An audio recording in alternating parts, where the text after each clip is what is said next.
What up, Maddlebees? Welcome back to our channel. I am Shelby. And I'm Madison. And today we want to share something with you guys that we are so excited about. Pretty pumped about it. It doesn't even seem real yet. It doesn't. So, about a week ago, isn't that a song? Drum roll. I don't know. About a week ago? About a week ago. Okay, gangster. I have no idea what you're talking about. I watch too much YouTube. Anyway, about a week ago, we officially paid the last payment of $30,000+ of student loans. Right? When we made that last payment, we were like, why aren't there like balloons going across the screen? Why didn't we get like a certificate of like completion or something? Exactly. That was me just popping my imaginary bottles of champagne. Yep. Yeah. It was freaking a glorious moment, but we haven't gotten paid yet since like after the last payment, so now we're like, ho ho ho, we're really bro ho ho. No, like I only get paid once a month. Madison gets paid twice. Sometimes thrice. But since we got paid, then we paid everything off, and then it hasn't been another paycheck yet, so it just doesn't seem real yet. But the next time we get paid, all that money gets to stay in our accounts. Like, how exciting is that? It's really, really friggin' exciting.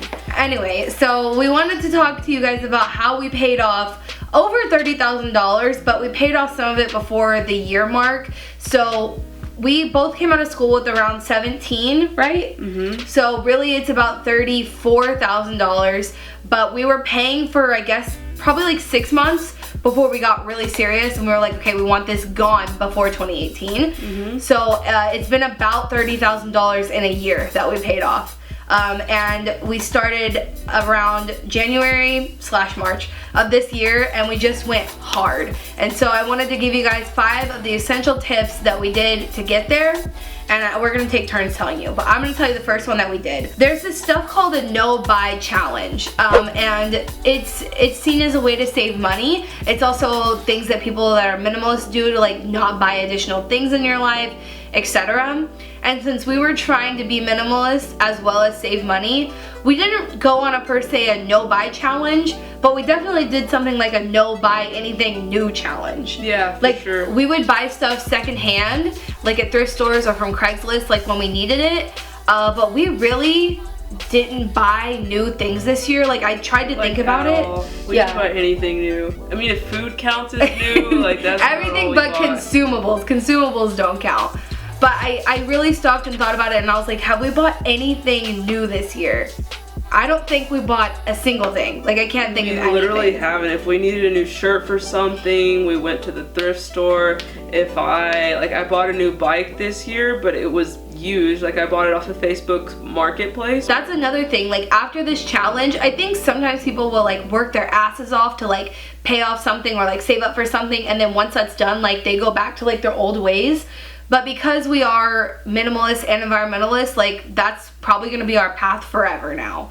Like, why would we ever pay double or more? Like, we've gotten some badass deals on Craigslist and Facebook. Why would we ever buy something new ever again? Okay, number 2, no drinking or going out, which means, so we're really nice that we kind of did our fair share of drinking in college for free at other people's parties. Well, maybe you did. I really did never do that. Okay, I did. I had like a little here and there. But anyway, while most of our friends are going out and like getting plastered on the weekends and spending all this money at like nice restaurants and hotels and going out, we've been grinding. Like, we've been taking all that money that we could have spent freaking on all this other crap temporarily and putting it towards our loans all year long so that we could get to our goal of being freaking like we're debt free right now. It's a pretty great feeling.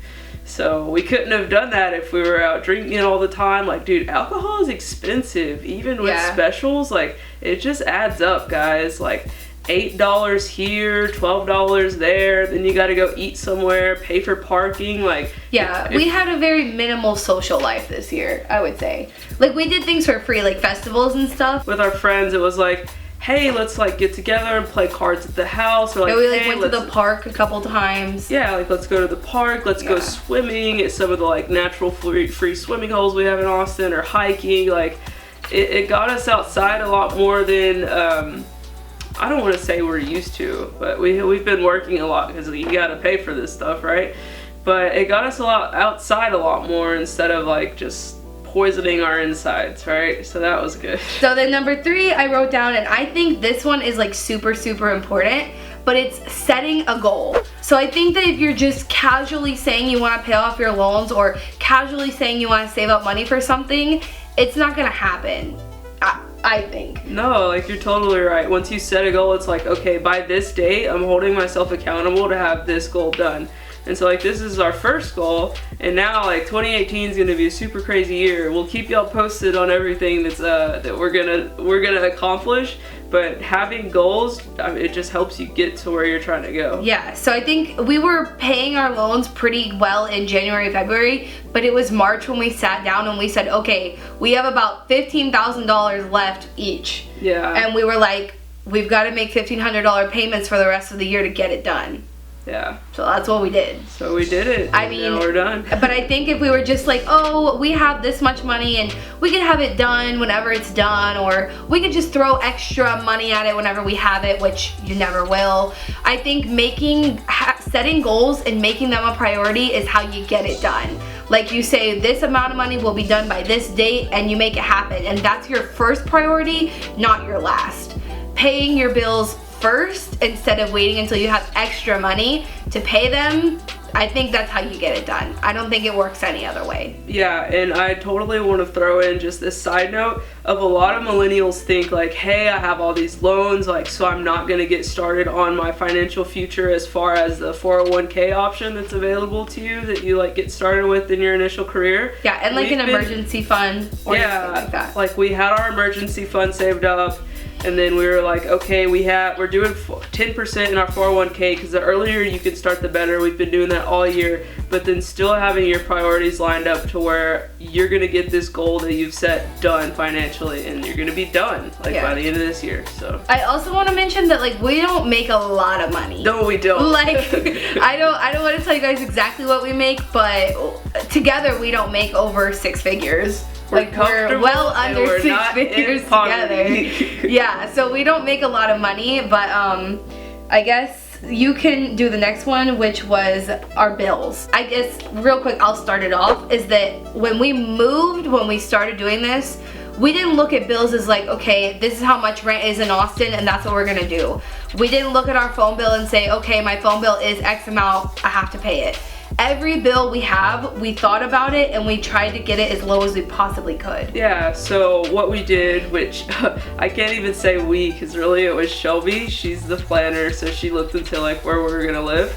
We looked around and we found this place and we were like, okay, which all bills paid. All the bills are included, and we were like, this is basically our own little private space, and so that helped astronomically. Like, but even if that's not your option, so like typical rent in Austin I would say is anywhere between $900 and like $1,700. Is that what they were paying? Yeah, probably for one $1,700. It just depends really. Some people like to live downtown. Yeah, which one of our friends does, and that's like $3,000 a month. But that wasn't even like in the thoughts. Like that wasn't. Like that's not even in the question. but just a regular like 1-bedroom apartment was somewhere between $900 and $1,700, and you just have to get creative. Like even at one point we thought about sharing a room in a house with roommates to save money. Yeah, like roommates is an option. Yeah. Like finding a place like this, definitely. Like people think Craigslist is really sketch. Dude, we found so many deals on Craigslist. We found this place on Craigslist. Like, it's not like you're signing contracts on the spot. Like, we went to several different appointments we made with people, checked out if we think like this would be a good place for us. Like, you have so many options out there. Don't just settle for what the norm is. Like, really get creative and think of ways to cut your bills. Because off the top, you're already saving so much money, and that can get you so many other things. So that was what we did with our rent, we got where we're living off of Craigslist, and it's not a conventional apartment, it's a garage apartment. And then which people give us crap for, but I think it's funny when you look at where they're living and then how much like, oh, it's just crazy to think about like how much you're tied to that place now. And I mean, little things will fall into place here and there as far as other things you can look at, but definitely like for just about anyone, housing is the biggest expense that you're gonna have to pay every month. So you might as well find a place that you're gonna be saving a decent amount of money on if you're trying to put like other financial goals aside, no matter what they are. Yeah, don't just accept them as like, I have to pay this. So same thing with our phone bills. We are on my mom's phone bill, which combining things like that makes it cheaper to begin with, but my mom also works for AT&T, so we have a killer deal on our phone bill. And then I'm still on my parents' insurance, which saves me a lot of money every month. Other bills that a lot of people pay for that we don't pay for are things like Wi-Fi. Well, it's included in our rent. We don't pay for cable, we don't pay for Netflix, we don't pay for any of those things. So I think looking at things that are not a necessity and cutting them out and finding other ways to be entertained, like YouTube, is a good thing to do. Just because we say that we're on our parents' like bills to save money, it's not like they're paying for our stuff still. Oh no, we pay for it. It's just a lot cheaper. Yeah, we pay for it. It's just a lot cheaper. So yeah. Oh, don't buy a new fucking car if your car works. Don't put yourself in more debt in those ways. Yeah. Like while you're trying to reach goals, drive your piece of. It's not. Our cars are not a piece of shit. Yeah. But they're not new.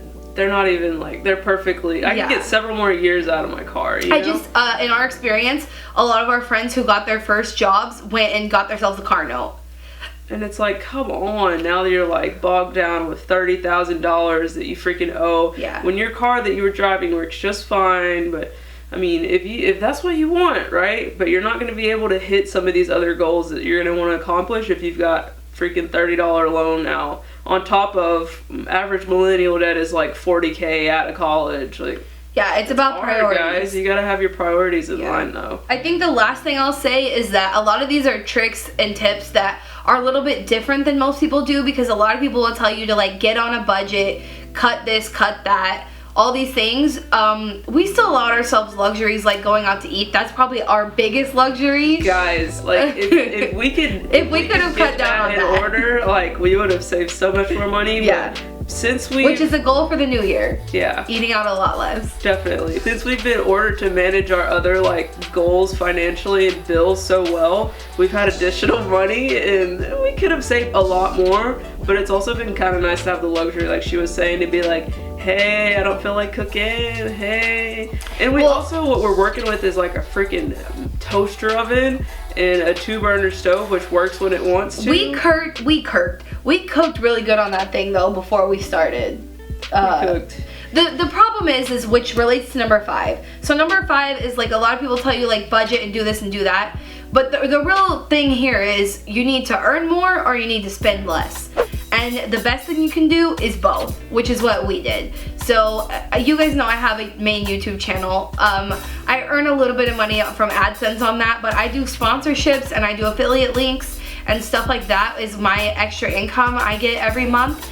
And then Madison started, you guys have heard her talk about her real estate grind. Yeah, so I've started real estate investing, which I'm still trying to figure out, like, get everything automated and work on how things are going to look for 2018, but that's helped me make some extra money. And then also garage sales here and there. Like I just came back from, I freaking bought a sweater for $1 at a garage sale. I just turned around and sold it for $25. Yeah. So it's just different creative ways that you can think of to make and save that can help you out tremendously with different grinds and goals that you got going on. Yeah, but that was my last tip, is to earn more and spend less, which all the tips in the beginning is how to spend less, but earning more, there are a ton of things that you can do in your spare time instead of just sitting around watching TV to earn money. You can start a YouTube channel or a blog, or you can get into real estate stuff, or you can get into, I don't even know what else there is, flipping stuff, like going to thrift stores, flipping it on eBay. Yeah, there's a lot of stuff you can do with your spare time to earn more money instead of just like zonking out on TV and stuff. Yeah, which, I mean, don't get us wrong, we have our fair share of binging, but it's like we binge in a day, so it's done. Like guys, Stranger Things, pretty lit. You should watch it. We binged it in like 2 days, but besides that, we're either reading a book, coming up with ideas, shooting videos, trying to lock down real estate deals. Like, just keep yourself busy, guys. Yeah, we have no free time. This year we had very little free time. Yeah. But honestly, I like seeing growth in my life more than I would like sitting around watching TV, going out and getting drunk. Like, it's just so much more fun to me to see growth in my life and progression than it would be to just like sit around and spend my money. I don't know. That's just how I look at it. I'm gonna end this with a positive quote. So I read this on Instagram the other day. I forget who said it, but it was basically it was a quote about like, stop being an employee and making other people's dreams come true. Get out there, work for yourself, and make your own dreams come true. No, you didn't say the quote right. I remember the quote. It was on her Instagram and I remember it. It was like, if you don't build your own dreams, someone else will hire you to build theirs. See, she remembers stuff like verbatim. I'm a summary type of person. That was the exact same thing, just said a little differently. But we have jobs where we make a decent amount of money, but we don't want to be tied to jobs forever. So not only are our side hustles like earning us money to pay off debt, but it's also can grow into a full-time job. But that's a whole nother video, babe. You're the one talking. You brought it up. You said the quote. Yeah, I was trying to end on it and have like the little baby snip, but then you got all detailed. Okay guys, well that's it. Yes, this is something that we've been working so hard for, and we've been looking forward to filming this video for over a year. So it's fucking done. We are freaking debt free. We paid off $30,000 in a year by doing the things that we just told you, and you can absolutely do it too.